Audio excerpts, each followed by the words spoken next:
Quero dizer aos irmãos que a partir do versículo 29 até terminar o capítulo 1, está tratando sobre as áreas do ministério de Jesus, né? E a partir do versículo 29 até o final do capítulo 1, a gente pode observar 4 áreas no ministério de Jesus. O ministério de cura, que vamos ver nessa noite, que é do versículo 29 ao 34, e também no versículo 32 e 34, a gente também vê o ministério de libertação. Então, nessa noite, vamos ver o ministério de cura e o ministério de libertação, para deixar para domingo que vem, assim Deus nos permitindo, para a gente ver mais 2 áreas do ministério de Jesus, que é o ministério de oração, que é do versículo 35 ao 37, e por fim, finalizando o capítulo, o ministério de pregação. Então, o ministério de pregação e o ministério de oração vai ficar para de hoje a outro, se Deus quiser. E hoje veremos 2 ministérios, que é o ministério de cura e o ministério de libertação. Então, a partir do versículo 29 até o final do capítulo, trata das áreas do ministério de Jesus. 4 áreas que eu falei, onde a gente vai tratar de 2 nessa noite. E diz assim a palavra do Senhor: E saindo da sinagoga, foram com Tiago e João para a casa de Simão e André.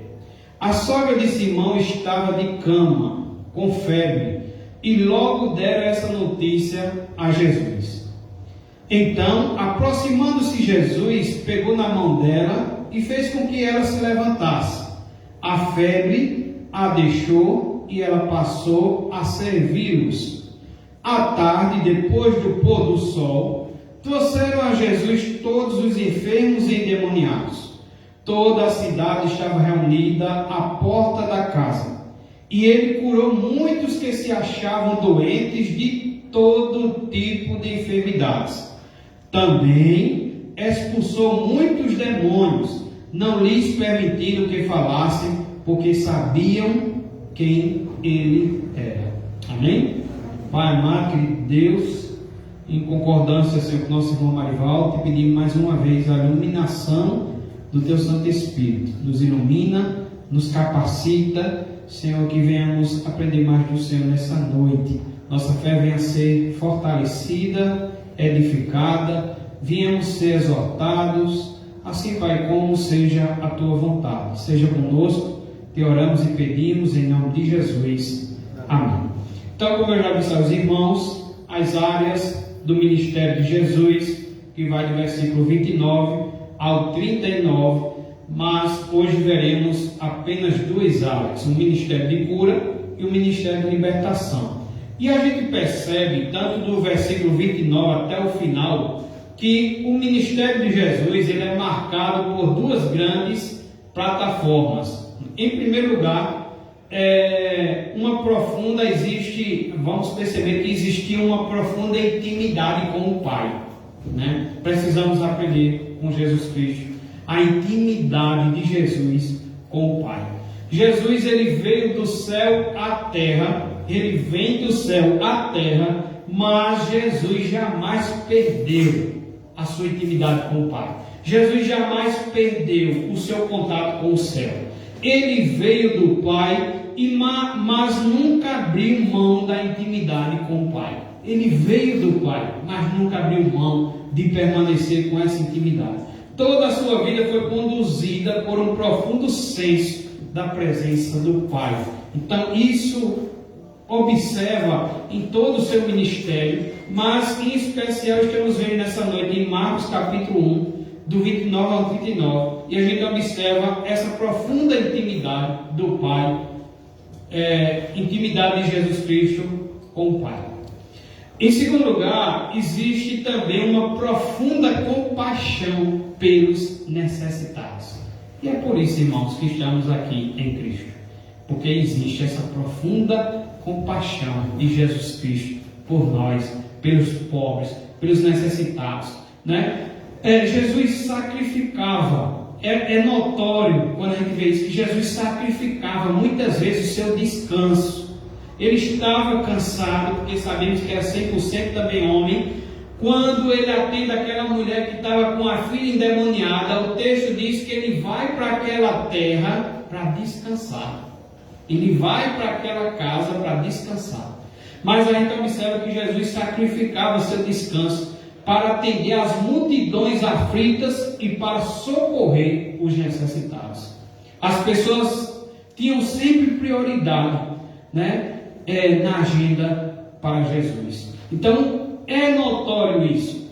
No ministério de Jesus, observando todo o seu ministério, todos os evangelhos, observando isso, é notório, aqui em especial, essa profunda intimidade de Jesus com o Pai e essa profunda compaixão para atender, para socorrer os aflitos, os cativos, os necessitados.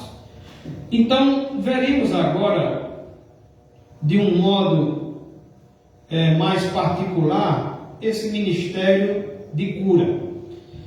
Do versículo 29 ao 34, podemos observar 4 coisas aqui no ministério de cura de Jesus Cristo. Em primeiro lugar, Jesus usa seu dia de descanso para socorrer os aflitos. Jesus usa seu dia de descanso para socorrer os aflitos. Jesus nunca esteve, irmãos, de um modo tão excessivo, demasiado, exagerado, cansado, para que ele deixasse de ajudar as pessoas. Jesus nunca esteve nesse ponto de cansaço, cansado para ajudar as pessoas. Ele sempre, até nos seus momentos de descanso, ele estava socorrendo os aflitos. A necessidade das pessoas para Jesus era mais importante do que seu próprio desejo de descanso.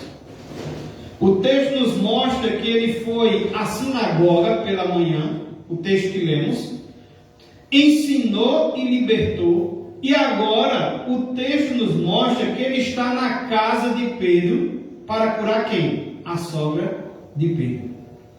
Na sinagoga acontece um milagre público, no texto a cura do endemoniado, acontece uma cura em público, mas agora na casa de Pedro acontece uma cura longe dos holofotes, longe da multidão, longe do público. O Senhor também opera ali na casa de Pedro. Ele não precisava de público para fazer uso do seu poder. Então é a primeira coisa que a gente observa. Jesus usa seu dia de descanso para socorrer os aflitos. Isso deve nos dar muita alegria. Isso deve fazer nosso coração descansar, que aquele que disse que estaria conosco todos os dias, de fato, Ele está conosco. Amém. Então devemos descansar, meus irmãos, em observar que o Senhor, até nos seus momentos de descanso, a multidão, uma pessoa, uma filha, às vezes um filho, estava na agenda do nosso Senhor e Salvador Jesus Cristo. Então, é a primeira coisa que a gente observa nesse ministério de cura. Às vezes eu já ouvi até falar uma pessoa dizer que não pede as coisas a Deus ou não vai até ao Senhor porque acha que Ele está muito ocupado. Mas não é isso que mostra as Escrituras. As Escrituras nos mostram que até no dia de descanso o Senhor estava socorrendo os aflitos. Amém? Em segundo lugar, observa-se aqui também que os discípulos levaram seus problemas a quem? A Jesus. A quem você tem levado seus problemas? O texto, quando vai falar dos fundamentos, lá no Sermão do Monte, dos 2 fundamentos, onde um está construindo a casa na rocha, o outro está construindo a casa na areia, o texto nos mostra que a tempestade vem e bate na casa, tanto do prudente, que é aquele que ouve a palavra de Deus e pratica, que assim devemos ser nós, e assim estamos formando a nossa casa na rocha. O texto mostra, e é claro, que a tempestade também vem na casa destes. Então a tempestade também vem na casa de quem está ao lado do Senhor e Salvador Jesus Cristo. As tempestades vêm na casa do crente. bate na porta do crente. E muitas vezes sem avisar, de modo inesperado. Muitas vezes bate e entra sem pedir licença. Não manda telegrama, não manda aviso. As tempestades chegam na casa do crente. Precisamos estar cientes disso. O próprio Senhor Jesus Cristo, ele disse: no mundo tereis aflições. Ele está avisando: no mundo tereis aflições, mas tem bom ânimo, eu venci o mundo. Então a gente tem, né? Hoje eu fiz uma live pelo Kawaii, e uma pessoa de nome Maria Soares, que tem assistido os vídeos evangélicos que eu posto, os vídeos bíblicos que eu posto, e aí ela disse que estava passando por uma grande luta, e era isso que eu falava com ela. Nós passamos, irmãos, por aflições, passamos sim por lutas, passamos pelo luto, passamos pelas enfermidades. Agora, a questão é, o homem prudente, ele está indo a quem? Ele está levando seus problemas a quem? O homem prudente, ele escuta a palavra de Deus e pratica. Então, certamente, ele vai levar os seus problemas a Jesus. E a Bíblia diz que a tempestade vem, mas sua casa não cai porque está firmado na rocha. Já o homem insensato, né? E pode até se encaixar, às vezes, conosco, quando o homem insensato escuta a palavra de Deus e não pratica. A Bíblia diz que vem também a tempestade, que ele não é diferente, vem também a tempestade, e nesse aqui vem mesmo. E a Bíblia diz que grande é a queda. Eu fico impressionado que a Bíblia faz questão, trata de uma frase que passa para nós que realmente a queda é grande. Passa para nós essa sensação de que a queda não é uma queda pequena, não, é de grande a queda, grande é a ruína, porque essa casa ela está sendo firmada na areia, e quando vem a tempestade, a Bíblia diz que o ímpio é como palha que o vento vem e dispersa.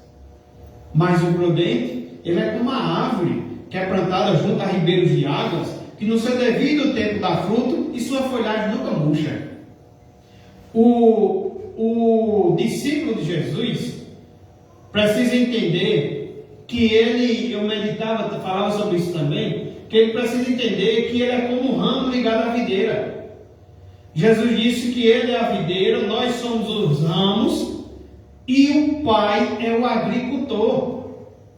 E de modo que ele diz que muitas vezes, como ramos, seremos podados. E essa podagem, como eu falei aqui um certo dia, um comentarista, ele diz que numa videira, numa plantação de uva, às vezes quando aquele talo, aquele ramo precisa ser podado, ele diz que às vezes a pessoa vai apenas com 2 dedos e poda. É quando a gente pode se encaixar a tribulação, a provas que muitas vezes não é tão... a gente passa com mais facilidade. Mas às vezes essa podagem pode ser 15 centímetros até 30 centímetros. Então às vezes as lutas vêm, as provas vêm, e parece que aí o barco vai naufragar mesmo. Parece que a gente olha e não tem saída. A gente fica na situação de dizer: ô Senhor, ou acontece agora um milagre, ou não sei o que será de mim. Eu preciso de um milagre. Ou acontece um milagre, ou não sei mais o que será de mim. Né? Mas o Senhor diz que se o ramo estiver na videira, a videira também está no ramo. Se nós estivermos com Ele, Ele também está conosco. Se nós levarmos os nossos problemas a Ele, estamos procurando o melhor remédio. Estamos buscando a melhor solução. E ao contrário, seria o ramo que não está ligado na videira. O ramo seca, que não está ligado na videira, ele cai, é apanhado, lançado fora e tocado fogo. Isso está falando de quem? Dos ímpios. Isso está falando de quem? De quem vai para o inferno. E se você observar, está bem claro, porque ele diz: sem mim nada podeis fazer. Sem mim nada podeis fazer. Porque você já viu um ramo ter vida sem estar ligado na videira? Não existe. Não existe vida no ramo se ele não estiver ligado na videira. Então nós precisamos estar ligados na videira, e muitas vezes vai ser necessário, às vezes, passar por algumas provas. Vai ser necessário, às vezes, passar pelo fogo, porque essa podagem é necessária. E, às vezes, essa podagem vai parecer muito profunda, 30 centímetros, 15 centímetros.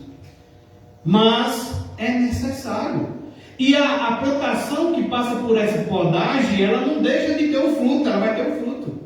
Inclusive, a podagem é para que venha o fruto com mais vigor, para que a videira, para que o ramo tenha mais vida.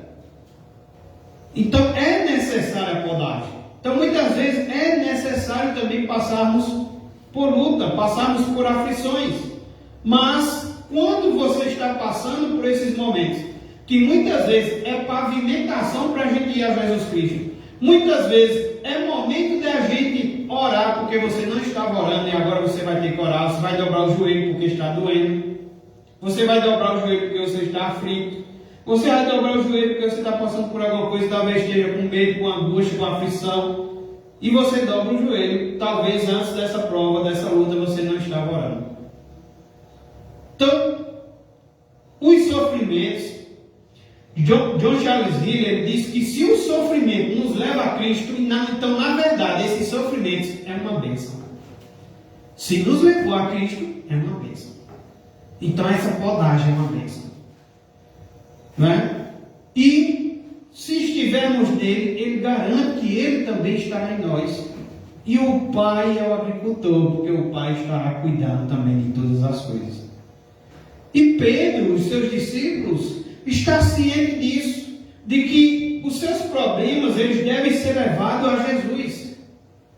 Eu já falei aqui várias vezes, irmãos, nunca se afastar do caminho do Senhor, porque estou passando por problemas, porque estou passando por lutas, porque eu me decepcionei com algo, porque eu perdi o emprego, ou porque as finanças estão desandando, ou porque as coisas não estão como eu queria que estivesse. E aí o lugar do crente não é num quarto fechado, isolado dos irmãos, e é num quarto fechado se for para você ter um momento com o Senhor. Mas não é um momento de se isolar-se, é um momento de estar prostrado aos pés do Senhor. Se antes a gente deveria estar, agora que você está passando é que você deve estar. E quem sabe foi necessário para que você tirasse lições dessas aflições. Então devemos também pegar essas aflições, esses atritos, esses conflitos, às vezes a angústia, a tribulação, e perguntar ao Senhor quais são as lições, Senhor, que o Senhor quer me dar nessa tribulação. E se alegrar, porque se ela está nos direcionando para o Senhor, é porque, como John Charles Miller disse, é na verdade uma bênção. Estamos sendo levados ao Senhor. Então, o que acontece aqui, se você olhar no versículo 29, é que Jesus sai da sinagoga e vai com Tiago e João para a casa de Simão, que é Pedro, e André. A sogra de Simão, e agora a gente descobre que esse líder, Pedro, que muitas vezes era levado como aquele que estava com o ministério, quem sabe, de orientar os outros discípulos, né? Pedro, ele está na casa com André, a casa de Pedro e de André, são irmãos, que algumas religiões vão negar isso, e a sogra de Simão, Pedro, um apóstolo, é casado, e alguma Bíblia comentada que eu vi hoje, ele comentava que é uma orientação para os líderes. Uma das melhores orientações para os líderes é que sejam também casados, marido de uma só mulher, né? Então a gente vê aqui a sogra de Simão estava de cama, estava acamada, e o texto diz que, e logo, olhe para a sua Bíblia no versículo 30, e logo lhe falaram a respeito dela. Então, esses discípulos falam para Jesus sobre a sogra de Pedro, que está acamada. Em Lucas capítulo 4, no versículo 38, que é um texto paralelo, diz que e rogaram-lhe por ela. Então, a gente vê aqui que Pedro era um homem casado e sua sogra morava com ele. E quando esta fica enferma, os discípulos levam o problema para quem? Para Jesus. Falam para Jesus sobre a enfermidade dessa mulher, da sua sogra. E isso nos ensina que nós, meus irmãos, de igual modo, devemos levar nossas causas ao Senhor. Irmã Mazé, qual é a sua causa?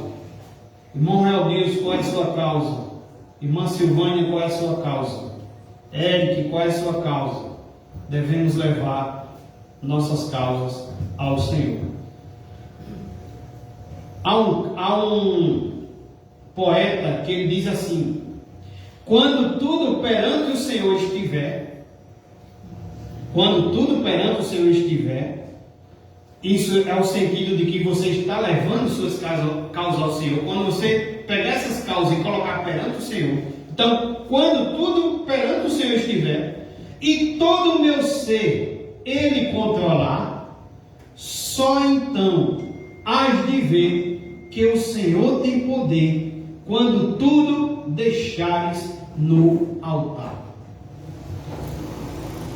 Isso nos prova que esses discípulos criam que Jesus era compassivo e poderoso também.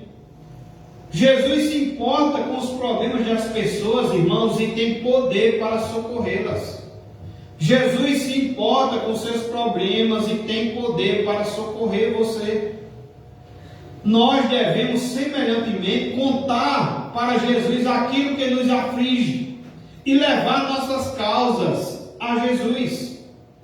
Tem um comentarista que ele diz o seguinte: não devemos deixar Jesus na igreja. Preste atenção. Não devemos deixar Jesus na igreja, mas devemos levá-lo também à nossa casa e repartir com ele nossas alegrias e nossos fardos. Eu lembro de Mateus, aquele convite que só Jesus pode fazer. Mateus 11, a partir do 28, ele diz: vinde a mim, todos que estão cansados e sobrecarregados, e eu vos aliviarei. Tomai sobre mim. Deixa eu ler aqui, eu gosto de ler para não estar citando de modo errado. Mateus 11,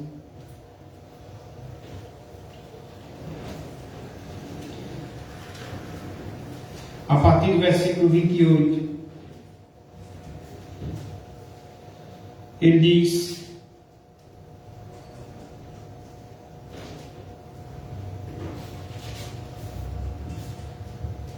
venham. Eu estou aqui com a linguagem de Nova Almeida traduzida. É um pouquinho diferente da sua, mas vá acompanhando que você consegue. Venham a mim, todos vocês que estão cansados e sobrecarregados. E o resultado é o quê? E eu vos aliviarei.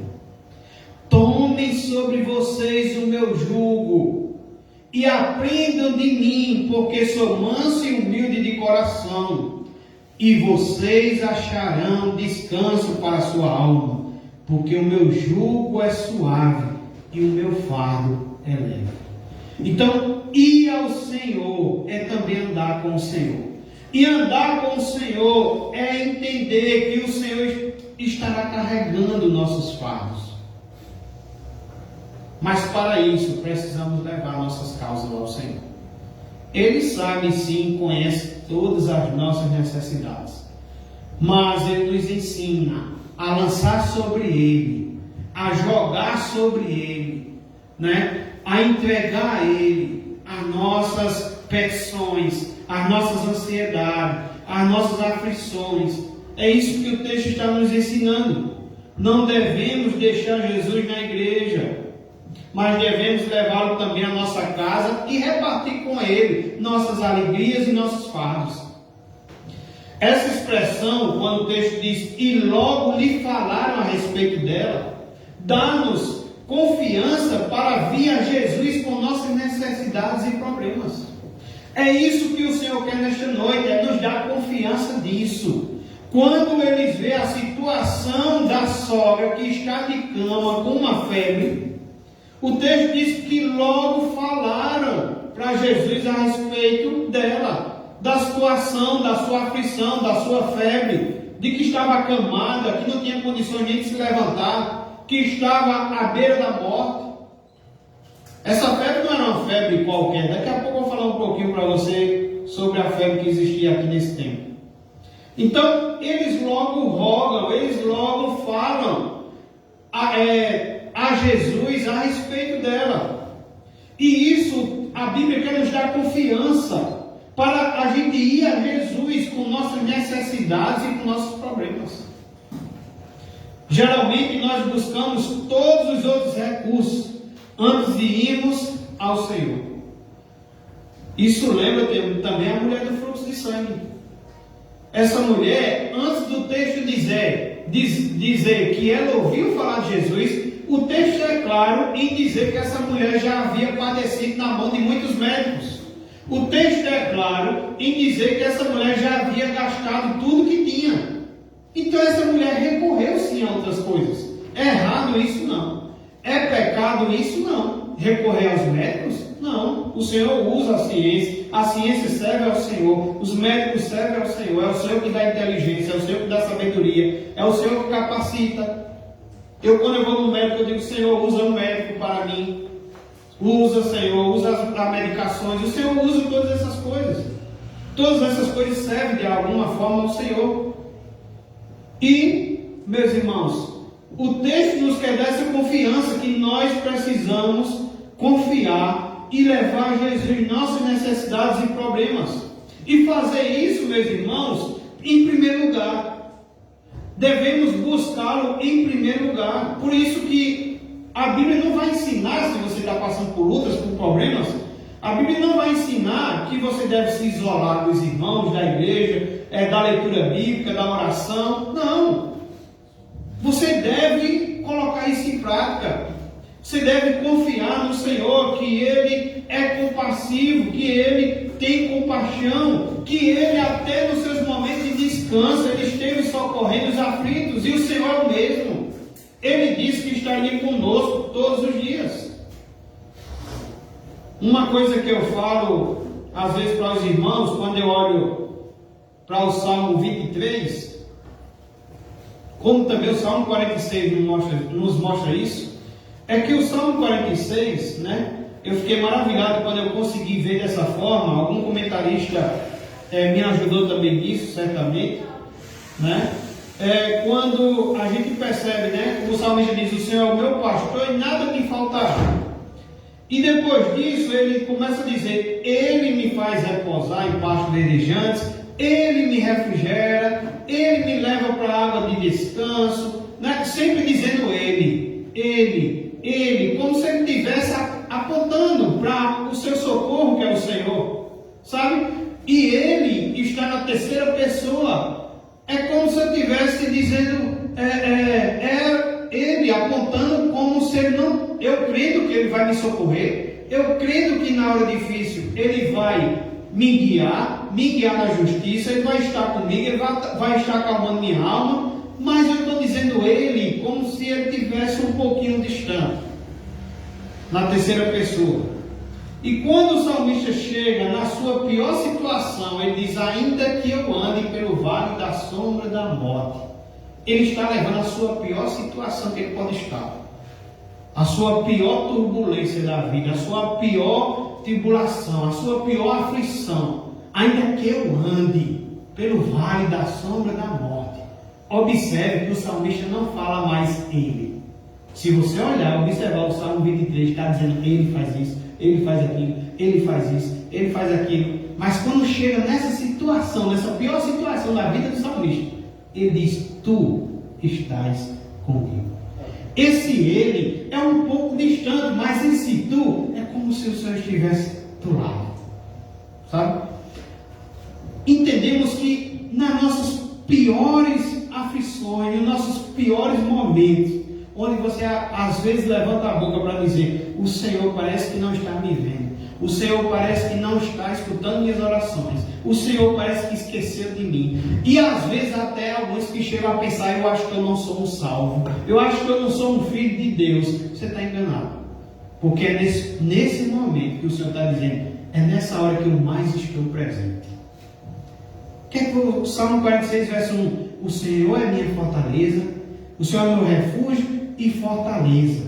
Socorro bem presente na tribulação ou na angústia. Bem presente. De uma forma ainda mais especial, a sua presença está conosco. Nesses momentos que a gente acha tão difícil, que a gente acha que, às vezes até pensamos: será que eu estou... tem gente que às vezes diz: será que eu estou pagando meus pecados? Senhor, será que é consequência de algum pecado? Como eu dizia hoje na live, às vezes algumas aflições nossas é consequência mesmo do nosso pecado, das nossas más escolhas. E às vezes estamos passando por algumas coisas porque caímos em nossa própria cobiça. Não foi porque Deus nos tentou. Deus não tenta ninguém. Caímos na nossa própria cobiça. Mas há tribulações, aflições, angústias, que é permissão do Senhor, assim como foi na vida de Jó. Mas não é para destruir o seu servo, é para amadurecer o seu servo, é para podar aquele ramo que precisa, no seu devido tempo, dar o fruto. Não é? Então, meus irmãos, a quem vamos recorrer? Eles recorrem a Jesus. Jairo recorre a Jesus pela sua filha que está à morte, à beira da morte. A mulher do fluxo de sangue, depois de recorrer a tantas ferramentas, a mulher escuta falar de Jesus, e quando escuta falar de Jesus não precisa de tanto. Os médicos precisou de muitos médicos e ainda estava padecendo na mão dos médicos. O dinheiro precisou de muito dinheiro e não foi solução da sua causa. Mas quando ouviu falar de Jesus, ela disse: eu apenas quero tocar nas suas vestes. A mulher que está com a filha endemoniada, que vai buscar o socorro a Jesus, ela diz a Jesus que o Senhor desse a ela pelo menos as migalhas. Um outro homem que vai até Jesus, está aflito por causa de um servo, ele diz a Jesus: Jesus, não precisa nem ir na minha casa. Se o Senhor disser daqui que ele está curado, ele vai estar curado. E o Senhor cura sem nem precisar ir lá. Quando vai, que chega no caminho e encontra algumas pessoas e diz: já foi curado. E ele pergunta: que hora mais ou menos isso aconteceu? E a resposta é que ele percebe que foi justamente naquela hora que o Senhor disse: está curado. Então, não é, meus irmãos, o caminho correto do cristão se afastar do Senhor, murmurar, abandonar a casa do Senhor, deixar seus momentos de orações na igreja, em casa, suas leituras bíblicas. Esse não é o discipulado. O caminho do discipulado não é esse. O caminho do discipulado é se aproximar ainda mais do Senhor cada dia. E logo lhe falaram a respeito dela. Então, geralmente, nós buscamos todos os outros recursos antes de irmos ao Senhor. Devemos buscá-lo em primeiro lugar. A Bíblia nos ensina a falarmos com Jesus sobre nossas necessidades. A oração do Pai Nosso, ela começa exaltando ao Senhor, e a nossa oração deve começar assim, se maravilhando, agradecendo a Deus pela nossa salvação em Jesus, agradecendo a Deus pelo perdão dos nossos pecados, agradecendo a Deus pelo seu poder, pelo seu senhorio sobre todas as coisas. Mas depois a oração do Pai Nosso nos ensina também a apresentar nossas necessidades. Então a Bíblia nos ensina a fazermos isso. Então todas as soluções para os nossos problemas devem começar, meus irmãos, pela oração. Quando ficamos doentes, procuramos um médico. Quando temos problemas com a lei, procuramos um advogado. Quando precisamos de ajuda, procuramos um amigo. Mas, acima de tudo e em qualquer circunstância, devemos procurar primeiro o Senhor Jesus. A Bíblia nos ensina a lançar sobre Ele toda a nossa ansiedade. Então, em primeiro lugar, o ministério de cura de Jesus, a gente aprende que Jesus usa seu dia de descanso para socorrer os aflitos. Ele te socorrerá. Em segundo lugar, os discípulos levaram seus problemas a Jesus. Seus problemas devem ser levados a Jesus. Isso não está dizendo que você não deve procurar um médico quando for caso de médico. Isso não está dizendo que você deve procurar a lei quando for caso de lei. Isso não está dizendo que você não deve pedir oração aos irmãos quando deve pedir. Isso não está dizendo que você deve pedir oração ao pastor. Mas, em primeiro lugar, antes de correr a esses recursos, devemos levar nossos problemas a Jesus. Em terceiro lugar, as nossas causas impossíveis são possíveis para Jesus. A sogra de Pedro estava acamada. E essa palavra, no original, essa palavra acamada, tem o sentido de dizer estava prostrada. A palavra grega também para febre é a mesma palavra para fogo. No original, a palavra que é usada para fogo é a palavra que é usada aqui para febre. Veja que não era uma febre qualquer. Mateus diz que ela estava ardendo em febre.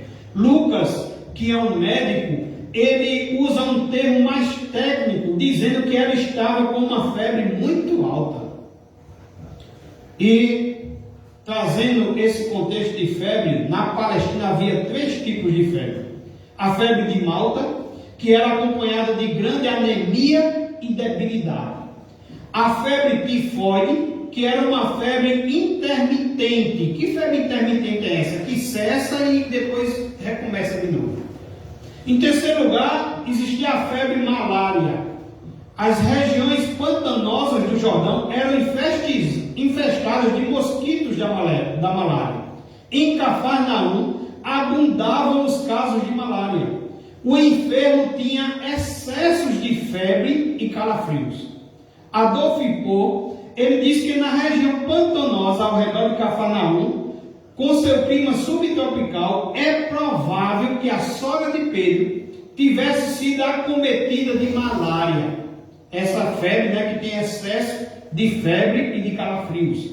Então, é provável que ela estava com malária. Então, essa não era uma enfermidade simples. Se você olhar comigo, eu convido você a olhar para João, capítulo 4, a partir do versículo 46. João, capítulo 4, a partir do versículo 46.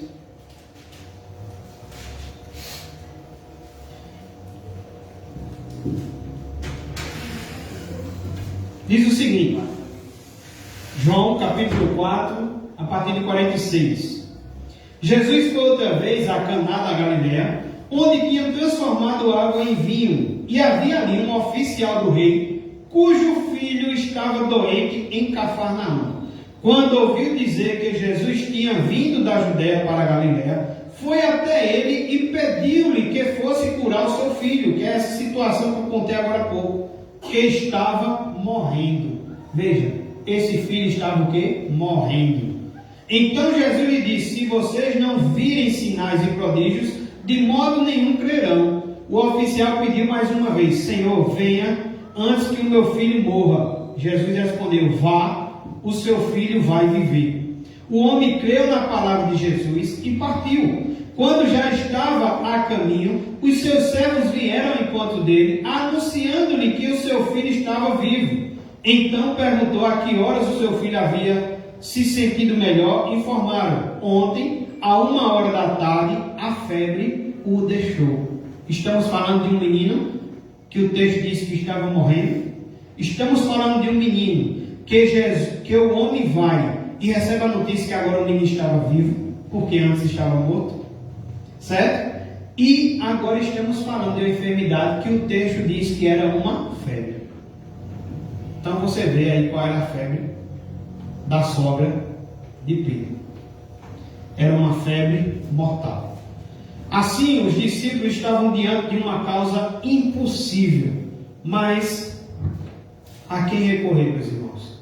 Eles recorrem, eles levam essa situação aqui a Jesus. Eles contaram para Jesus e confiaram nele, e o resultado é que o milagre aconteceu. Nesse milagre, nesse ministério de Jesus de cura, em quarto lugar, a gente observa que nenhuma enfermidade pôde resistir ao poder de Jesus. Nenhuma enfermidade pôde resistir ao poder de Jesus. Ele curou o homem possesso na sinagoga, no ambiente religioso. Ele curou a sogra de Pedro em casa, no ambiente familiar, e também uma multidão na rua, como diz os versículos 33 a 34, no ambiente aberto. Jesus tocou a sogra de Pedro, deu ordem à febre e a mulher levantou. Então, meus irmãos, nenhuma enfermidade pode resistir ao poder de Jesus. A doença ouve a sua voz. A gente vê também nos evangelhos que o vento obedece a sua voz, o mar atende a sua voz, os anjos obedecem às suas ordens. A gente viu no sermão anterior que os demônios batem em retirada a autoridade de sua voz. Nada pode resistir ao seu poder. Por que ter dúvida que você deve em primeiro lugar levar sua causa a Jesus? William Ennis diz que a febre, ventos, as ondas, as tempestades, nada disso fazia diferença para Jesus. Meus irmãos, quando Jesus caminha sobre o mar, literalmente Ele está nos ensinando que tudo está debaixo dos seus pés. Ele exercia completo controle sobre toda essa situação e sobre todas as nossas situações. O resultado foi que a febre a deixou. Todos os sintomas da febre desapareceram imediatamente. O texto nos diz que essa mulher, se você voltar lá para o texto nos diz que essa mulher se levantou.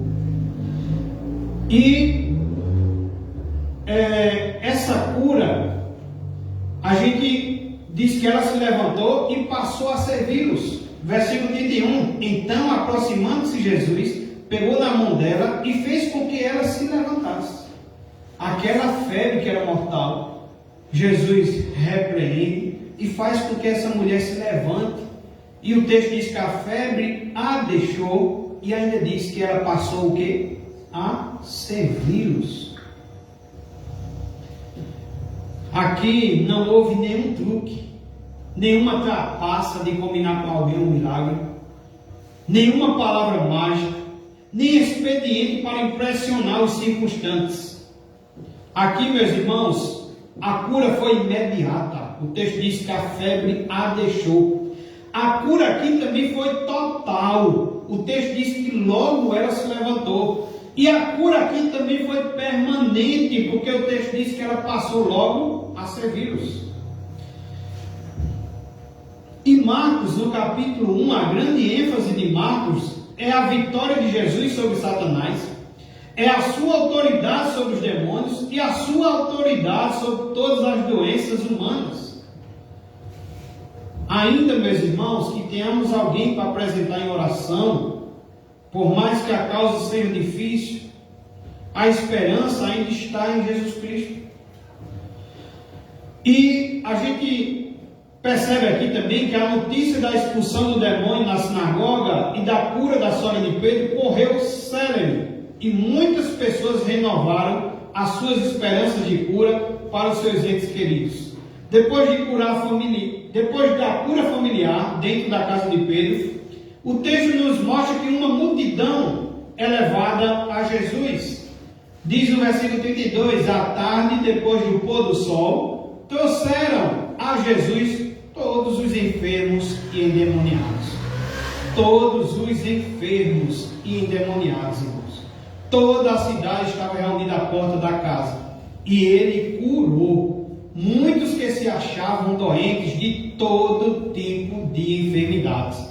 Também expulsou muitos demônios, não lhes permitindo, mostrando sua autoridade, que falassem, porque sabiam quem ele era. Está claro, diz que Marcos fala de todos os enfermos. Marcos também diz, curou a muitos. E Marcos também diz, toda sorte de enfermidades. Isso nos prova que para Jesus não há causa perdida. Jesus, meus irmãos, ele apenas não curou toda sorte de enfermidade, mas ele apenas curou toda sorte de enfermidade, mas teve um cuidado especial com cada pessoa. Isso deve nos alegrar nesta noite. Isso deve fazer com que a nossa esperança seja fortalecida, a nossa confiança. Isso faz com que nós deixemos de ser homens de pequena fé, irmãos. Isso faz com que a nossa fé, se estiver como a cana quebrada, ou o pavio que fumega, faz com que essa fé seja acesa. Isso faz com que, ainda que nossa fé seja de um grão tamanho de mostarda, é fé para Jesus. Então, o ministério de cura de Jesus, aqui, meus irmãos, é marcado por essas 4 coisas. Jesus usa seu dia de descanso para socorrer os aflitos. Não bote na sua cabeça que Jesus está cansado. Não bote na sua cabeça que hoje ou amanhã não é dia de apresentar algo ao Senhor, vou apresentar depois, ele deve estar cansado, ocupado. Nos seus dias de descanso, ele teve prazer em socorrer os aflitos. Em segundo lugar, os discípulos levaram seus problemas a Jesus. Em nome de Jesus, levemos primeiro nossos problemas a Jesus, irmãos. Em terceiro lugar, as nossas causas impossíveis são possíveis para Jesus. Não há causa. Eu falava ontem com um irmão no sítio agudo, se eu não me engano, com o irmão Antônio. Não há causa perdida para o Senhor. Quando eu vejo alguém desesperado, aflito, e quando eu vejo, por exemplo, alguém dizendo não vou ter mais filhos porque esse mundo está difícil, esse mundo é perverso, como diz a Bíblia, esse mundo é adúltero, como diz a Bíblia. Mas, meus irmãos, quando olhamos para Cristo, há esperança. Amém, irmãos? Quando olhamos para Cristo, há esperança. Hoje, semana passada, assassinaram um rapaz em Natuba. Ele chegou a ser preso aqui na cadeia pública.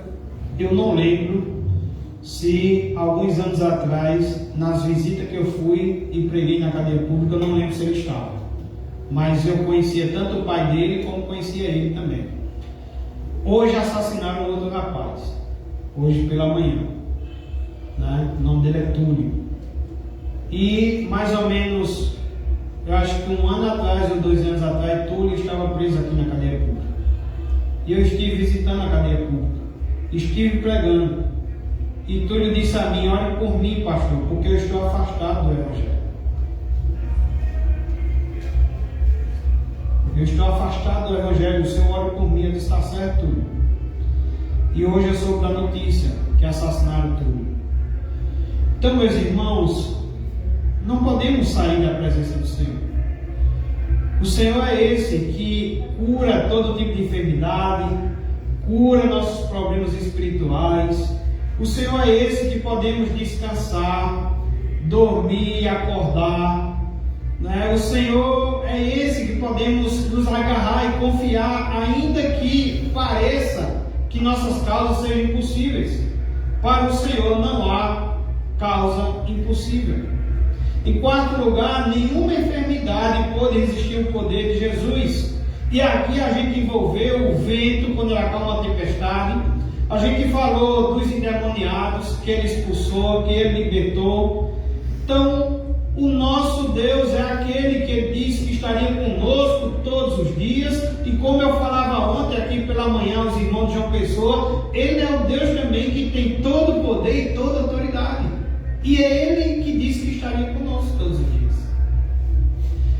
Em segundo lugar, olhando para os versículos 32 a 34, observa-se também o ministério de Jesus de libertação. E aqui a gente destaca 3 coisas. Em primeiro lugar, a gente observa que as pessoas traziam os endemoniados a Jesus. Leia comigo 32 e 33. À tarde, ao cair do sol, trouxeram a Jesus todos os enfermos e endemoniados.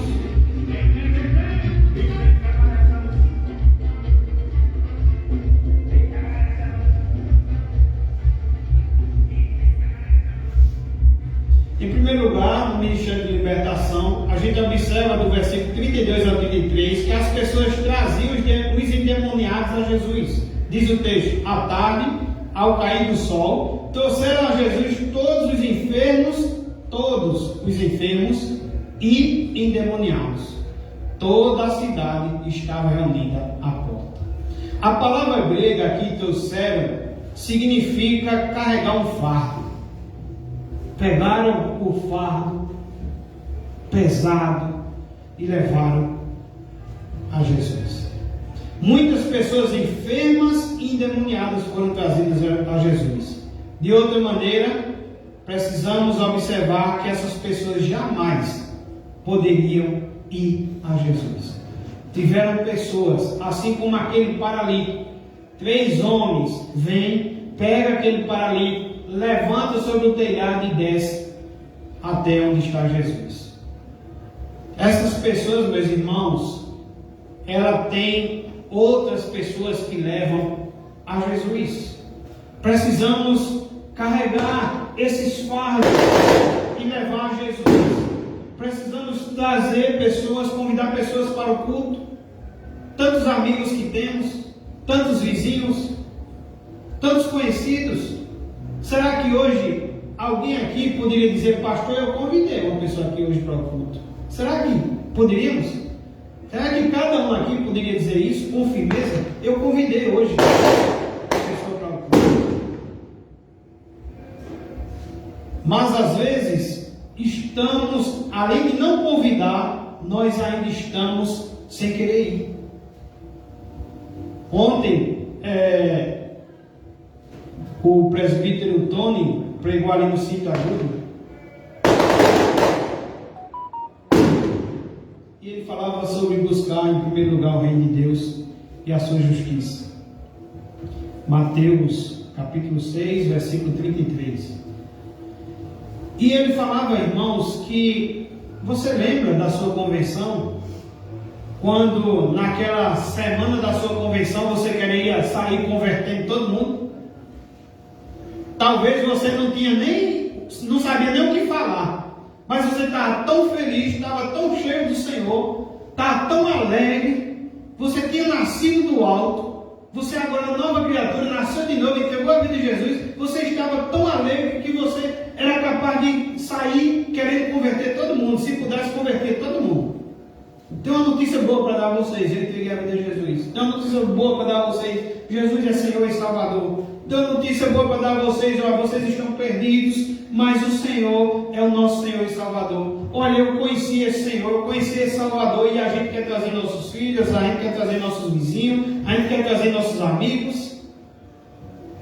E ele disse que hoje em dia, às vezes, a gente não encontra pessoas que olham para nós e vê essa alegria em nossos olhos. Será que as pessoas olham para nós e vê essa alegria nos nossos olhos?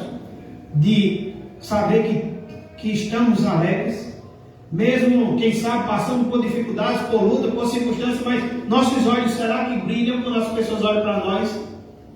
Será que as pessoas, elas podem olhar para nós e dizer: meu Deus, por que seus olhos brilham tanto? Será que as pessoas podem olhar para nós e dizer: meu Deus, por que você quer ser tão fiel no seu trabalho? Vem na hora você perder seu emprego.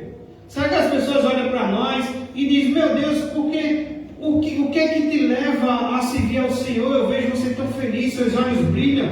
Você, quando vem conversar comigo, você só quer falar sobre a Bíblia, sobre o Senhor, sobre o seu Salvador. Meu Deus, por que você diz que é crente e diz isso com tanta alegria? Será que as pessoas olham para nós e veem isso em nós? Quem sabe na primeira semana de convenção, no primeiro mês, via isso em nós. Mas hoje ainda vê isso em nós? E às vezes as pessoas, sabem por que não estão vindo para a igreja? Porque não estão vendo essa alegria em nós.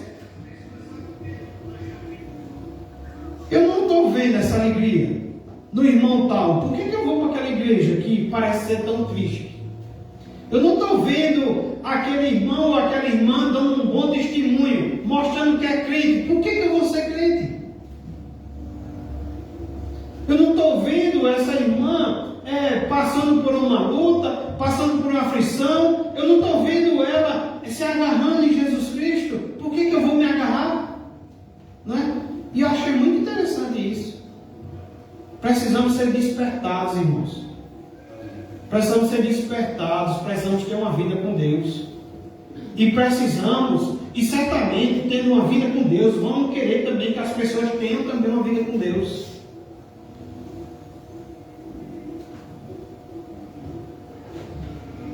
Essa semana aconteceu uma coisa que nunca havia acontecido comigo. Foi bastante estranho. De início fiquei parado. Entraram em contato comigo. E na fala do WhatsApp dava a entender que era um homem conversando comigo.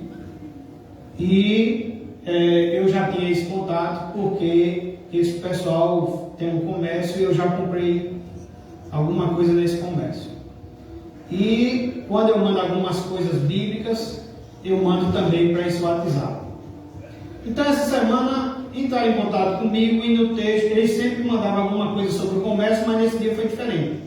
Precisamos falar com o Senhor, estamos com um problema no nosso casamento, o Senhor pode nos ajudar? E fiquei feliz. Eu disse, olha, isso já era cerca de 11 horas da noite. Eu disse, olha, amanhã eu estou livre depois das 4 horas da tarde até 6 horas, 6 e meia. E estou livre depois das 9, porque ia ter, isso foi quinta, ia ter o estudo bíblico. Estou livre depois das 9, isso foi na quarta.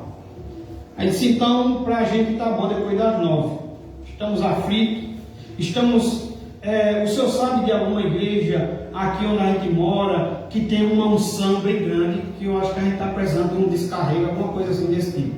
Estamos passando por uma luta no casamento, estamos precisando de ajuda. Eu disse, tá bom. E aí eu saí daqui na quinta-feira. Quando eu cheguei em casa, eu fui preparar algumas coisas da igreja. Se eu não me engano foi o caixa que a gente estava fechando. E fiquei, eu ligo ou não ligo. Quando deu 10 e pouco, a pessoa entrou em contato e disse, o senhor vai ligar que horas? Eu disse, daqui a 10 minutos eu ligo. Tá bom. Irmãos, quando eu fiz a ligação, chamada de vídeo,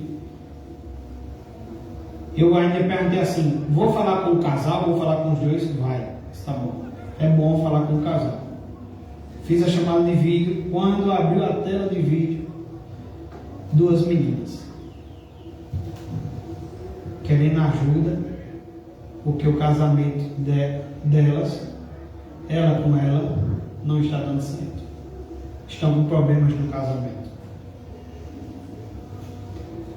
E eu fiquei assim, parado, olhando. Aí eu pensei, será que o marido não teve coragem de falar comigo e colocou a cunhada e a irmã, a cunhada e a esposa? Ou será que é um casal? Aí eu perguntei, vocês são um casal? Ela disse, sim, somos um casal. Aí uma começou a rir e disse, ele está assustado. E qual é, meus irmãos? Qual deve ser minha ação nesse momento? E eu comecei a falar para elas de Deus.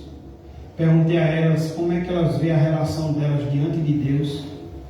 Se ela acha que Deus aprova ou se ela acha que Deus reprova. E elas disseram, Deus, eu acredito que Deus não reprova porque existe o amor. E eu disse a ela, você acha que um homem quando sai da sua casa e vai para um motel com uma mulher que não é a dele, e quando chega no motel, você acha que o homem vai pecar com a falta desse amor? Você acha que ele vai pecar sem prazer? Ou ele vai pecar com prazer? Será que ele vai estar lá no motel e dizendo, está na cama com outra mulher e dizendo, ai meu Deus, eu não queria isso. Ai meu Deus, eu não queria isso. Sai para lá mulher, sai para lá mulher. Você acha que ele vai estar assim? Ou ele vai estar lá, feito pouco, se lambuzando na lama? E ela disse, não, ele vai estar com prazer. Pois é. É o que muitas pessoas chamam também de amor. E a Bíblia diz que para o homem tem caminhos que parecem ser direito, mas no final é caminho de morte. Eu quero dizer a vocês que todos nós somos pecadores. Eu não sou melhor do que vocês duas. Todos nós somos pecadores. E Jesus Cristo é o nosso reconciliador com Deus. É em Jesus Cristo que temos vida. Enquanto a gente não entregar nossa vida a Jesus, estamos mortos nos nossos delitos e pecados, com o coração enganoso e buscando esses tipos de prazer, esses tipos de amor que Deus reprova. Eu disse, eu não tenho nenhuma orientação para vocês duas acerca de o que é que vocês devem fazer para dar certo. Eu não tenho nenhuma orientação, porque Deus não aprova a união de vocês. E ficaram caladas, ficaram olhando, e eu disse, olha, e a gente não é diferente não, sabe por quê? A Bíblia que diz que o homicida, que o sodomita, que o afeminado, o assassino, faz a relação e diz que não vai entrar no céu. Na mesma relação, a Bíblia está dizendo que o mentiroso também não vai entrar no céu.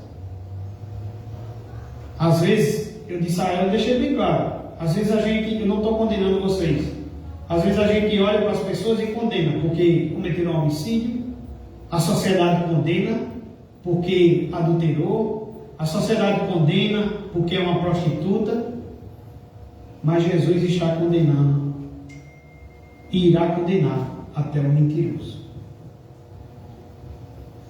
O homicida, para Jesus, não é só aquele que matou, de fato matou, mas aquele que odiou o irmão, também é homicida. Para Jesus, adulterou não foi só aquele que foi com outra mulher para um motel, mas foi aquele que olhou para outra mulher e desejou.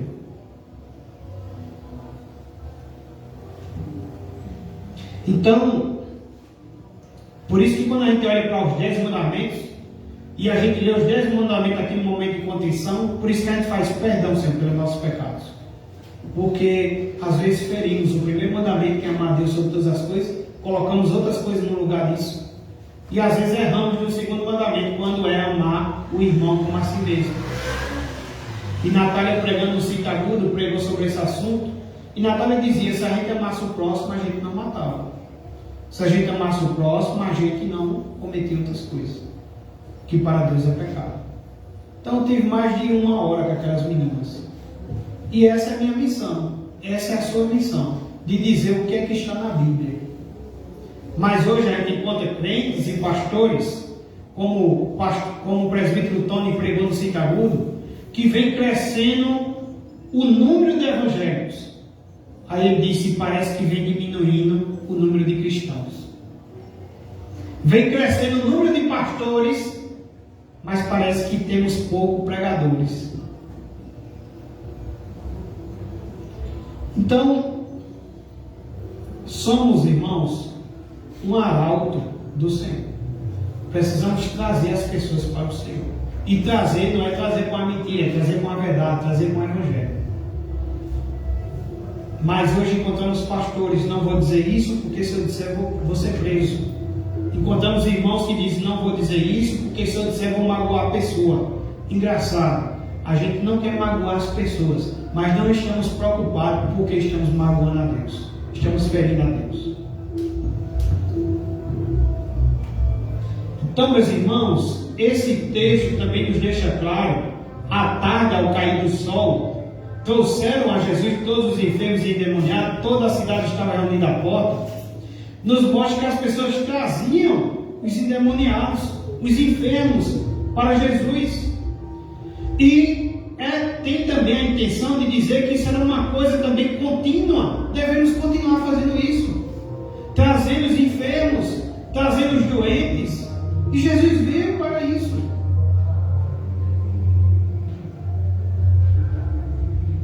Dizem que no Cita Agudo, 2 igrejas já passou por lá e não permaneceu, foram embora porque dizem que é muito difícil.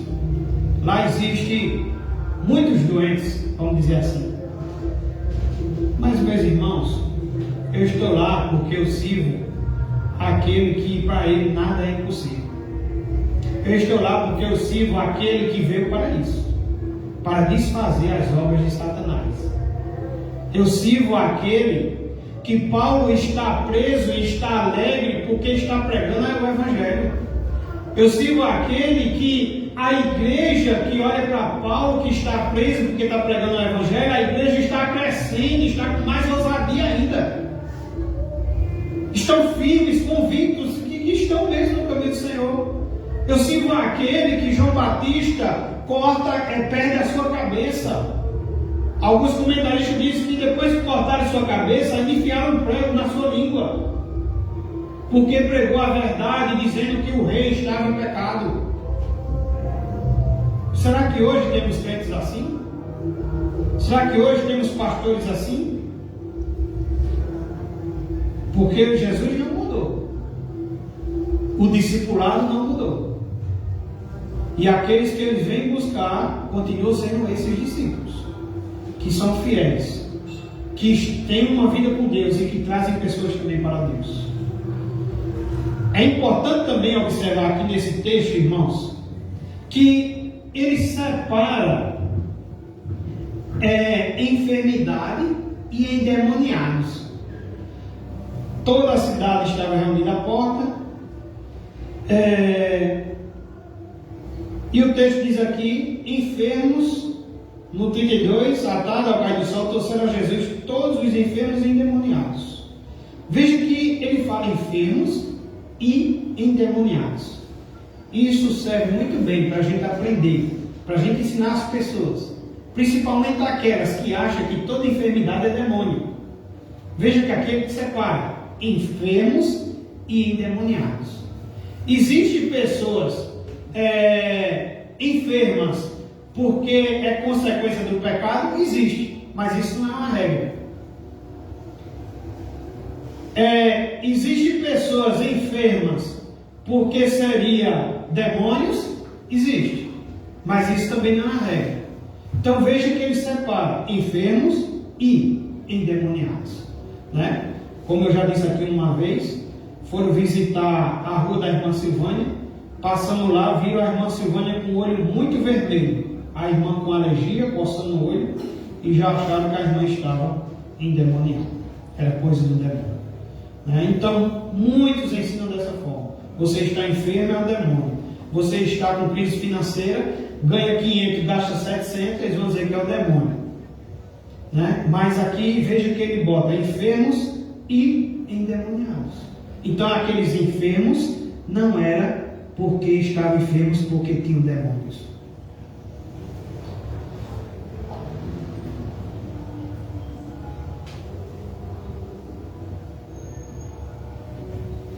Em segundo lugar, já estou finalizando, Jesus libertava os endemoniados, versículo 34.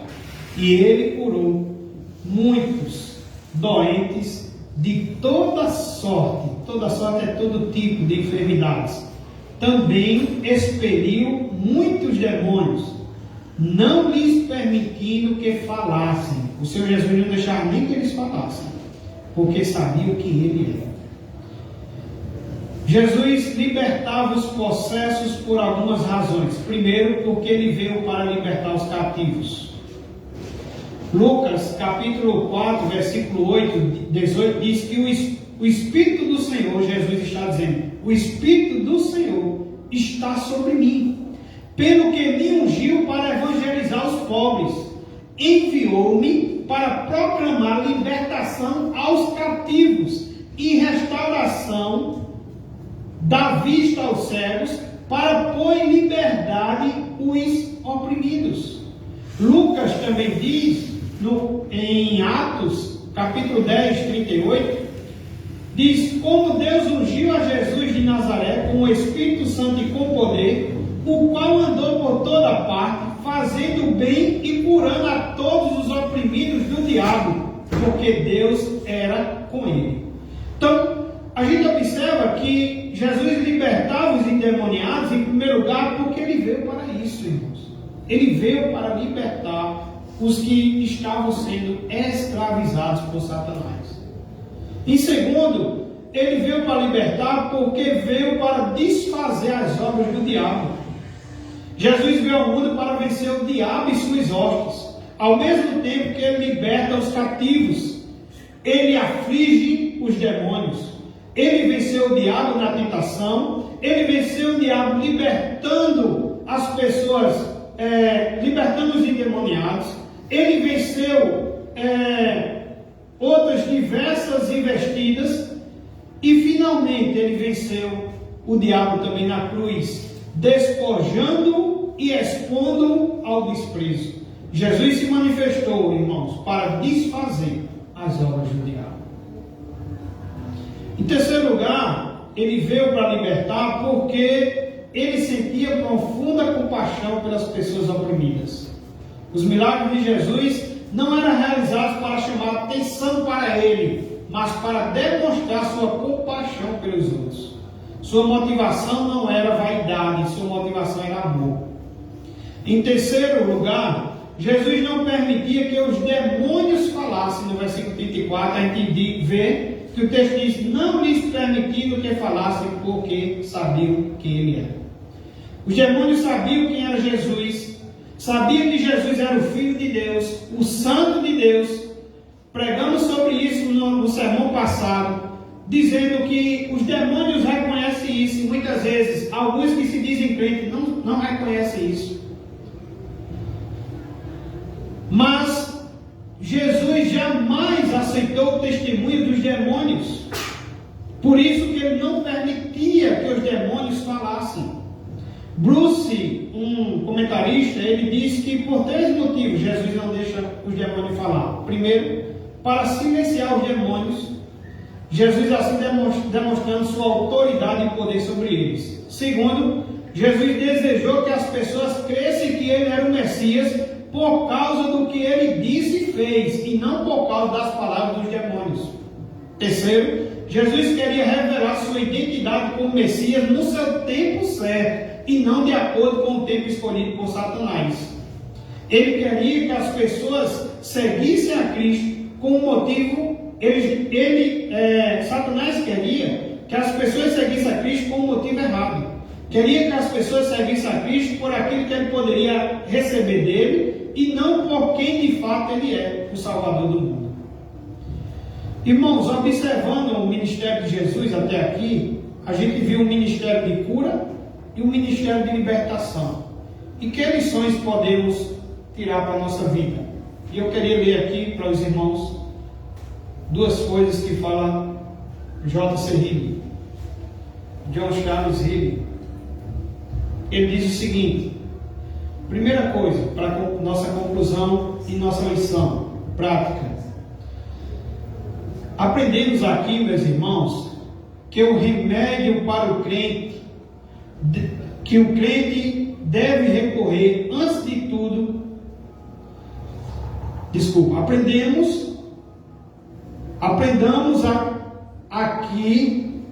aprendamos que remédio o crente deve recorrer, antes de tudo, nos tempos de tribulação.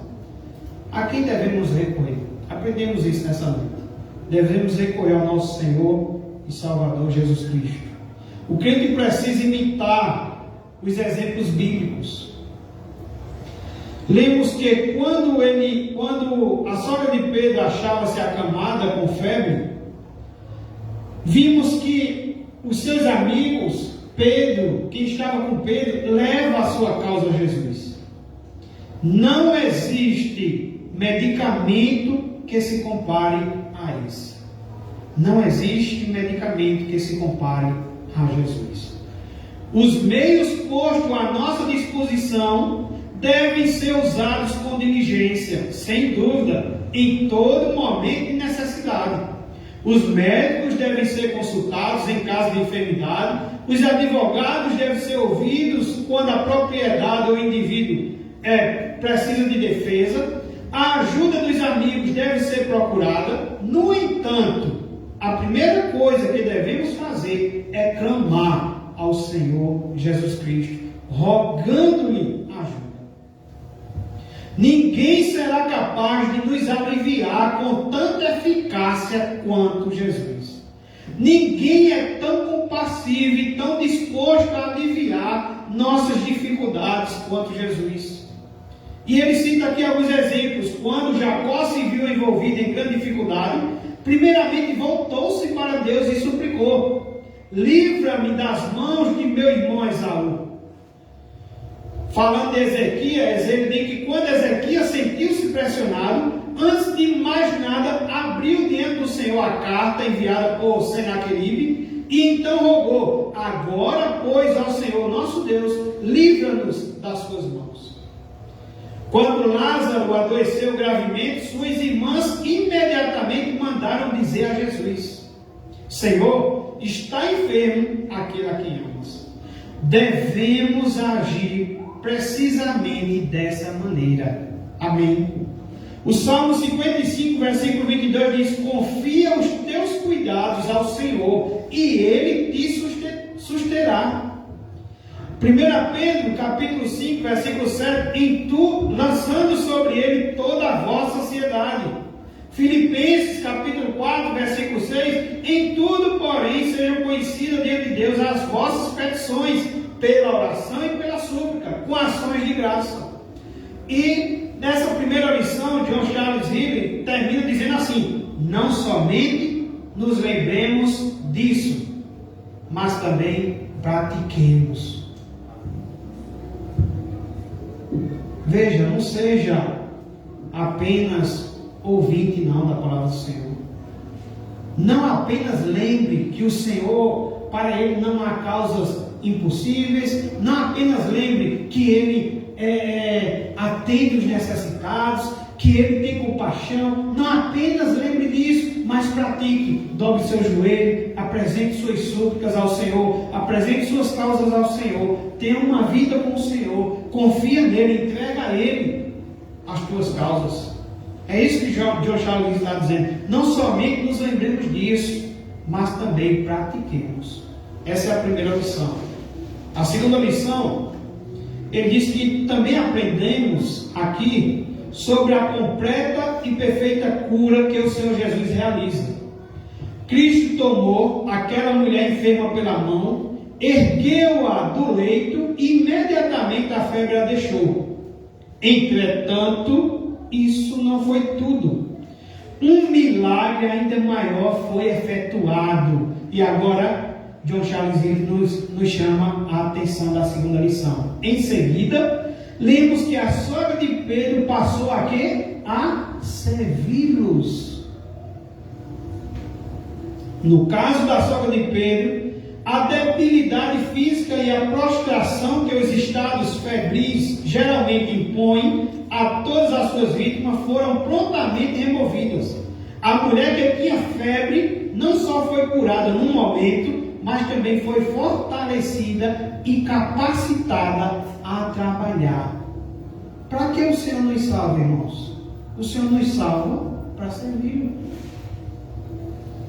Essa é a segunda lição. Ele diz que Jesus também outorga forças para a gente vir servir a Ele. Ele diz que nós também somos capacitados a viver de modo que agrada a Deus. Então sirva ao Senhor e faça isso com alegria. Busque tempo para os seus momentos de orações. Busque tempo para as suas leituras bíblicas. No início do ano aqui na igreja, fizemos um desafio de fazer a leitura bíblica anual. Será que no final do ano temos alguém que vai receber o certificado?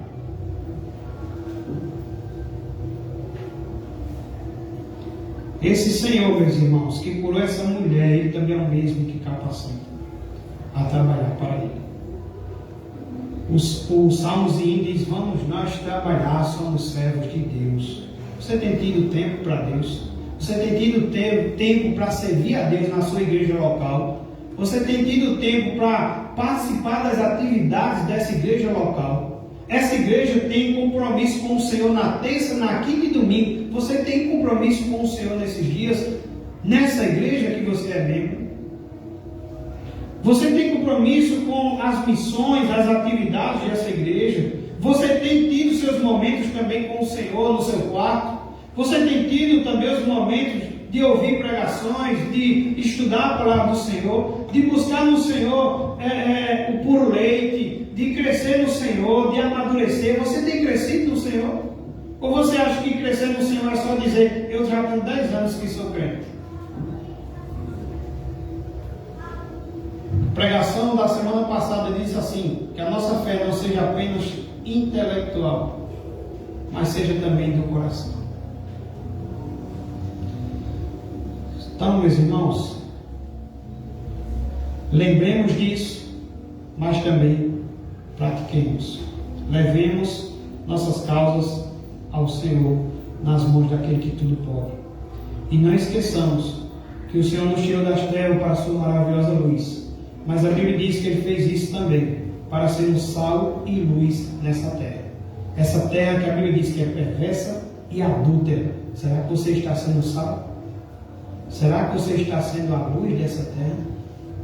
Então somos convidados a pensar sobre isso. O ministério de Jesus é um ministério de cura e é um ministério de libertação. E nós somos embaixadores de Cristo. Nós somos hoje instrumentos de Deus também para dar continuidade a esse ministério de cura e ministério de libertação, que primeiramente inicia em nós e depois é alcançado outras pessoas através de nós. Amém?